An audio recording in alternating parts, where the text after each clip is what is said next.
क्या हमारा कानून व्यवस्था इतना कमजोर है कि ये गुंडे बदमाशों को उनका बिल्कुल भी डर नहीं रहा? सबसे पहले आप ये वीडियो देखिए।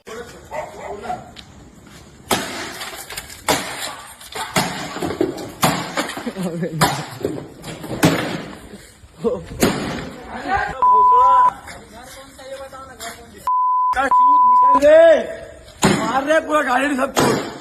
सूत्रों के अनुसार बताया जा रहा है कि ये वीडियो धमतरी जिले के देवश्री टॉकीज के पास का है, जहां गुंडे बदमाश पहले उस एरिया में जाते, उत्पात मचाते, तोड़फोड़ करते हैं कि ये पुरानी रंजिश के चलते ये सब पूरा मामला किया गया है। क्या हमारा कानून व्यवस्था इतना कमजोर हो गया कि गुंडे बदमाश खुलेआम ऐसी हरकतें कर रहे, खुलेआम गाली गलौज कर रहे, खुलेआम तोड़फोड़ कर रहे हैं? इनको इतनी छूट कहाँ से मिल रही है?